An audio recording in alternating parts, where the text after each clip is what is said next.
नमस्कार। समाजशास्त्र के परिचय के अंतर्गत आज मेरा व्याख्यान है समाजशास्त्र की उत्पत्ति के बारे में। आज हम बात करेंगे उस व्यक्ति के बारे में, उस दार्शनिक, उस समाजशास्त्री, उस विद्वान के बारे में जिसने समाजशास्त्र का परिचय इस विश्व से करवाया।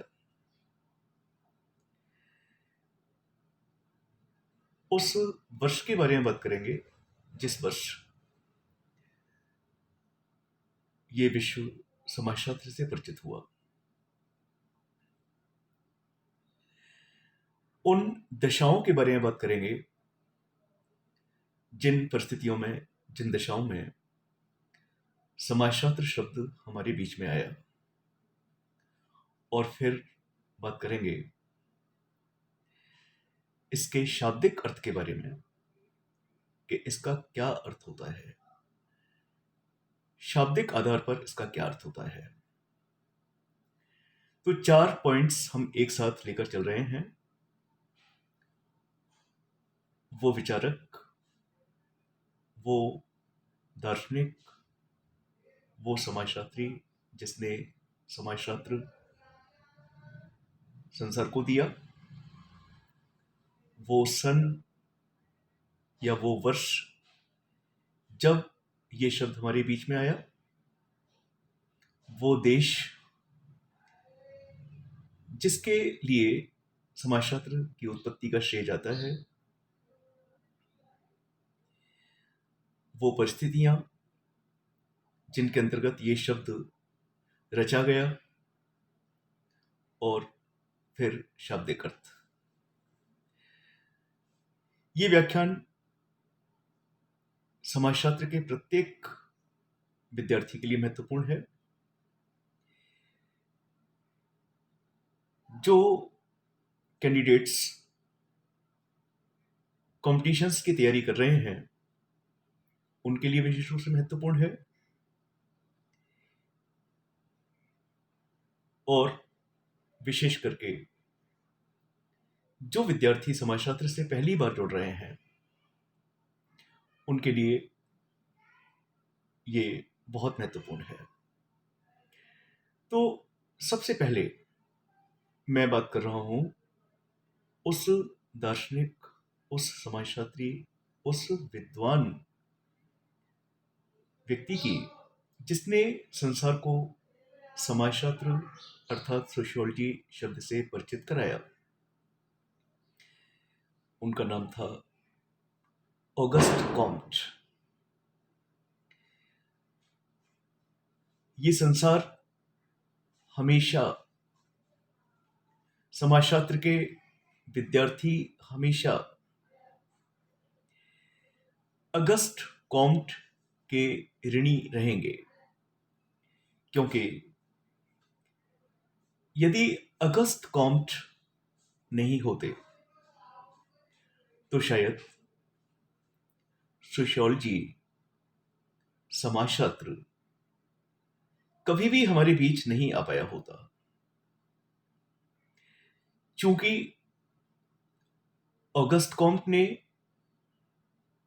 समाजशास्त्र शब्द का प्रयोग, सोशियोलॉजी शब्द का प्रयोग पहली बार किया था, इसलिए ऑगस्ट कॉम्ट को ही समाजशास्त्र के जनक की उपाधि प्राप्त है। He is called the father of sociology. So the credit of introducing sociology to the world goes to Auguste Comte. सन 1838 में, अर्थात 19वीं शताब्दी में, ऑगस्ट कॉम्ट ने इस संसार को समाजशास्त्र, सोशियोलॉजी से परिचित करवाया। ये शब्द ऑगस्ट कॉम्ट ने 1838 वर्ष में दिया। The word sociology was first used by Auguste Comte in 1838, that is, in the 19th century. If Auguste Comte had not been there, probably this word sociology, this subject sociology, might never have reached us. We might never have been introduced to sociology if Auguste Comte had not been born. तो Auguste Comte के लिए समाजशास्त्र शब्द की उत्पत्ति करने का श्रेय जाता है, समाजशास्त्र से संसार को परिचित कराने का श्रेय जाता है। Auguste Comte is the father of sociology और अगस्त कॉम्ट ही समाजशास्त्र के जनक हैं। अब हम बात करेंगे उन दशाओं के बारे में, जिन परिस्थितियों में, जिन दशाओं में सोशियोलॉजी शब्द का प्रयोग किया गया अगस्त कॉम्ट के द्वारा। अगस्त कॉम्ट एक पुस्तक लिख रहे थे जिसका शीर्षक फ्रेंच में था, क्योंकि अगस्त कॉम्ट का संबंध फ्रांस से है। इंग्लिश में इसका ट्रांसलेशन था सोशल फिजिक्स। जिस पुस्तक को वो लिख रहे थे उसका टाइटल था इंग्लिश में सोशल फिजिक्स। जब उस बुक के प्रिंट होने का टाइम आया, प्रकाशन के जब वो है अंतिम चरण में थी, जब कॉम्ट की पुस्तक जो कि फ्रेंच लैंग्वेज में थी, जिसका टाइटल इंग्लिश में सोशल फिजिक्स ट्रांसलेशन करने पर होता है, जब ये बुक पब्लिकेशन के लास्ट फेज में थी, उस समय अगस्त कॉम्ट ने उस बुक के टाइटल को, सोशल फिजिक्स को चेंज कर दिया और सोशल फिजिक्स के स्थान पर सोशियोलॉजी रख दिया। और इस प्रकार 1838 में फ्रांस में अगस्त कॉम्ट के द्वारा यह शब्द सोशियोलॉजी पहली बार प्रयोग किया गया। ऐसा नहीं है समाज नहीं थे, समाज तो हमेशा से रहे हैं। समाज पर अध्ययन भी किए गए, परंतु अगस्त कॉम्ट से पहले किसी अन्य विद्वान का, किसी अन्य वैज्ञानिक का, किसी अन्य व्यक्ति का ध्यान इस ओर नहीं गया कि एक ऐसा विशिष्ट विज्ञान भी होना चाहिए जो समाज का अध्ययन करे, जो समाज के अध्ययन से संबंधित हो। अगस्त कॉम्ट ही वो पहले व्यक्ति थे जिन्होंने इस ओर अपना ध्यान दिया और इस प्रकार अपनी पुस्तक के शीर्षक के रूप में सोशियोलॉजी शब्द से संसार का परिचय कराया। तो Auguste Comte was the father of sociology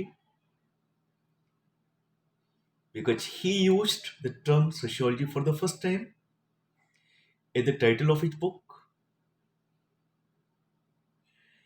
He used this term sociology for the first time in 1838. So Auguste Comte was the father of sociology. France is the birthplace of sociology. France समाजशास्त्र का जन्म स्थान है, क्योंकि France में ही सबसे पहली बार इसका प्रयोग किया गया, ये शब्द यूज किया गया। और पुस्तक के शीर्षक के रूप में, at the title of his book, he used this word sociology. he was writing a book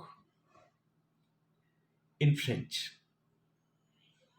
The English translation of that of the title of the book was Social Physics. When the book was in the last phase of publication, when the book was ready for publication, Auguste Comte changed its title. He replaced social physics by sociology, and in this way, the word came to us. Auguste Comte introduced the world to sociology. He gave the word sociology to the world. Since then, sociology has been there in the world. At present, it is being taught, it is being studied in most of the universities of the world, in most of the colleges of the world, at the UG level, at the PG level, at the research level. 1838 के बाद ये विषय निरंतर आगे बढ़ रहा है और बहुत तेजी से विकास की ओर उन्मुख है। वर्तमान में इस विषय का अध्ययन अध्यापन स्कूल स्तर पर, कॉलेज स्तर पर, विश्वविद्यालय स्तर पर अधिकांश देशों में किया जा रहा है। न जाने कितने ऐसे विद्यार्थी हैं जो इस विषय के अध्ययन से जुड़कर अपने भविष्य को बना रहे हैं, कॉम्पिटिशन्स फाइट कर रहे हैं और उसमें सफल भी हो रहे हैं। शाब्दिक अर्थ की हम बात करें, as far as etymological meaning of sociology is concerned, there are two words of two different languages in the word sociology. समाजशास्त्र में दो अलग अलग भाषाओं के दो अलग शब्द हैं। The first word is socius, SOCIUS. The second word is logos, LOGOS. Sociology में पहला शब्द सोशियस है जो लैटिन भाषा से है। Socius is from Latin language. Logos Greek भाषा से है। Logos is from Greek language.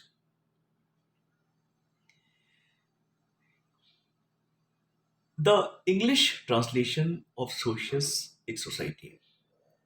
सोशियस का अंग्रेजी अनुवाद समाज होता है। The English translation of logos is science. Logos जो ग्रीक भाषा का शब्द है, इसका अंग्रेजी अनुवाद विज्ञान होता है। In this way, by putting these two words together, we get science of society. जब सोसाइटी और साइंस को एक साथ रखते हैं तो इनको रखने पर जो शब्द हमारे सामने आता है वह है समाज का विज्ञान। तो इस प्रकार से समाजशास्त्र समाज का विज्ञान है। हम याद रखें, ऑगस्ट कॉम्ट समाजशास्त्र के जनक थे। समाजशास्त्र शब्द का प्रयोग 1838 में किया गया था पहली बार, अर्थात 19वीं शताब्दी में किया गया था। सोशियोलॉजी का, समाजशास्त्र का जन्म देश यानी जन्म स्थान फ्रांस था, क्योंकि अगस्त कॉम्ट का संबंध फ्रांस से था, वो फ्रेंच थे। और शाब्दिक अर्थ के अंतर्गत हमें ध्यान रखना चाहिए कि सोशियोलॉजी सोशियस और लोगस जो क्रमशः लैटिन और ग्रीक भाषा के शब्द हैं उनसे निर्मित है। इंग्लिश में सोशियस का अर्थ सोसाइटी होता है, लोगस का अर्थ विज्ञान होता है, और इन दोनों को जब जोड़ते हैं इंग्लिश में तो वो हो गया साइंस ऑफ सोसाइटी। हिंदी में बात करने पर इसका अर्थ हुआ समाज का विज्ञान। तो समाजशास्त्र समाज का विज्ञान है। तो इस प्रकार से ये व्याख्यान मेरा समाजशास्त्र की उत्पत्ति, उसकी दिशाओं, समाजशास्त्र के जनक, समाजशास्त्र का उत्पत्ति वर्ष, समाजशास्त्र की उत्पत्ति शताब्दी और समाजशास्त्र के शाब्दिक अर्थ पर केंद्रित था। धन्यवाद।